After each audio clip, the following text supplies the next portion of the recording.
Hi there, welcome back. Today I'm not gonna show you any work. I'm gonna tell you more about this car, especially about what we did, the things we discovered. I got some pieces I wanted to show you, and I want to combine this story today with some photographs of the work we did.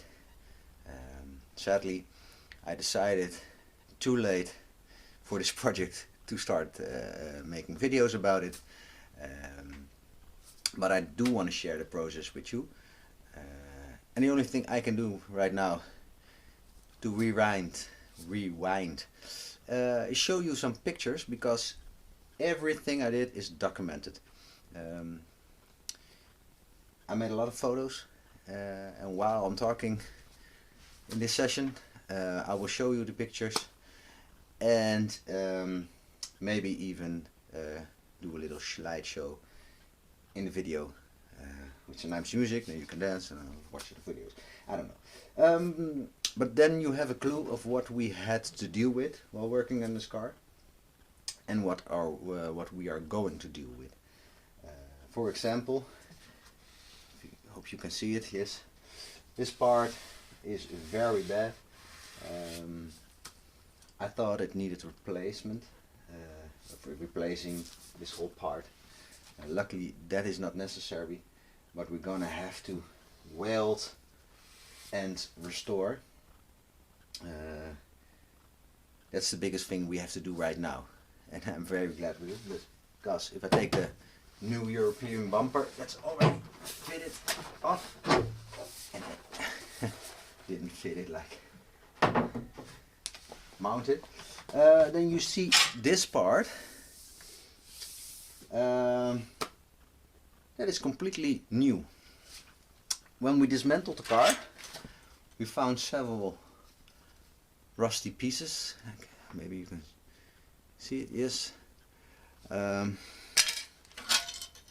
like this, and I knew there was rust, but when we discovered it, I was afraid that I had a mighty big ass problem, simply because I thought this piece was part of the subframe of the rear of the car. Imagine having a subframe rusted and crunched like this. Here, can you see it maybe a little bit better? Yes, and shattered in pieces. Beware. Oh, a little outside. This car is from 1980. The isolation is asbestos, so we took it off very carefully, but some small parts are still left on the garbage. But imagine having rust like that and having a collision. The car would completely shatter. I think that's the biggest risk of owning an old car, is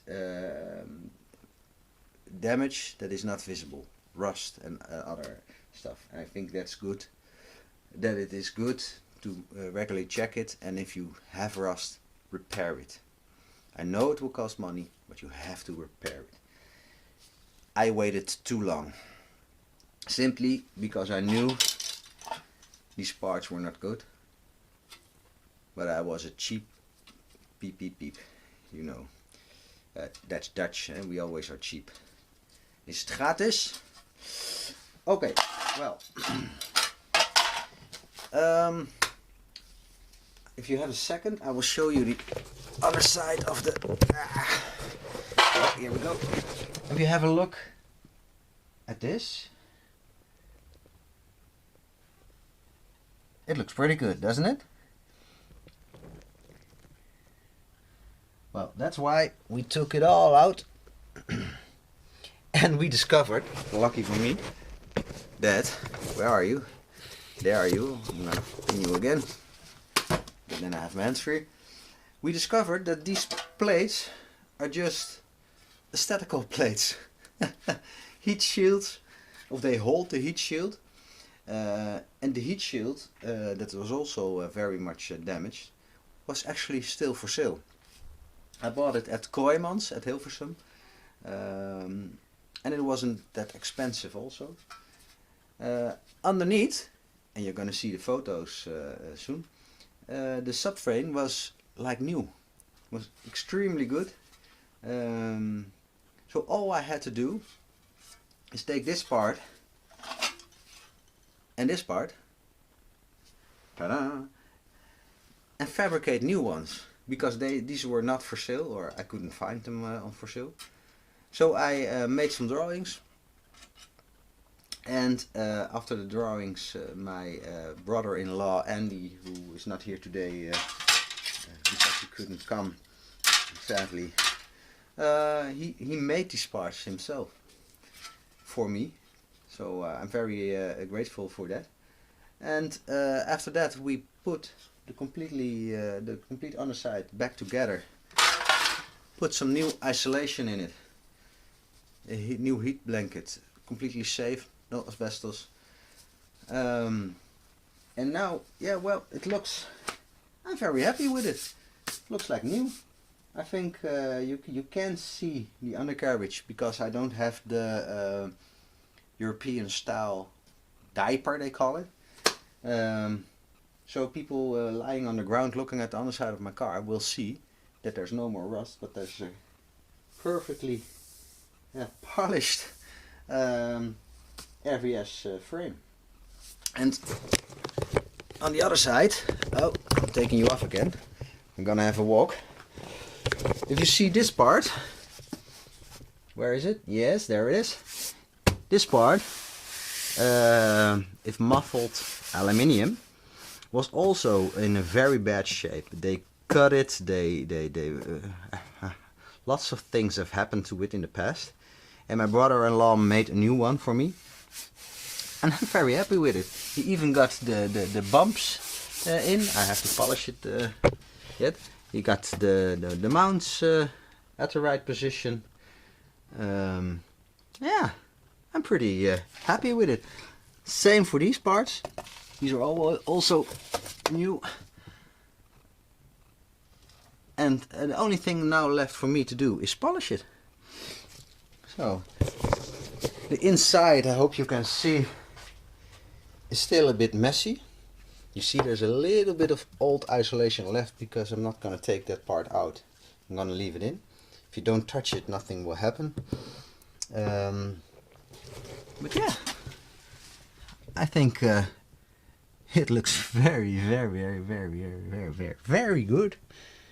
And now, well, what are we going to do? I'm gonna put on the music right now and show you some photographs of the process of the restoration, the undercarriage, underside of this car.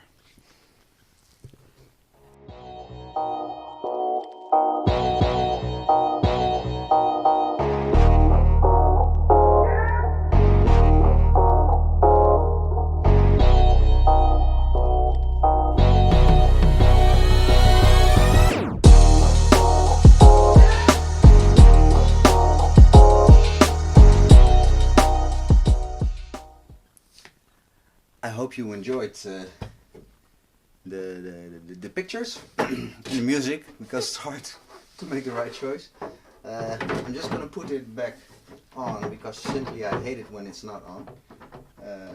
And it fits just in perfectly. And something else I want to tell you guys. I'm not gonna show you any pictures of it, but I'm gonna show you how it looks. Do you see these beams? And this one, if you look closely, you see that they're not straight. Well, we thought that was the result of some sort of damage in the past. It's not. Getting to know a car like this means that you're getting understanding of the smart things in the car. These pipes, they take in wind behind the wheels and blow the wind through the catalyzatoren. for cooling. Well, we don't need them because the catalysator is out. I cannot reach the pipe right now, but I got straight pipes in it because it sounds so much better. But funny parts. Yeah, you can say what you want about Italian, especially Ferrari.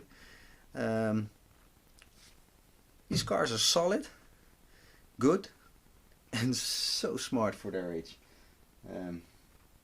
I love them. So, if you like this video, thank you very much by first. And then I say like, subscribe, and click the notification bell. I'll be back next week. Thank you.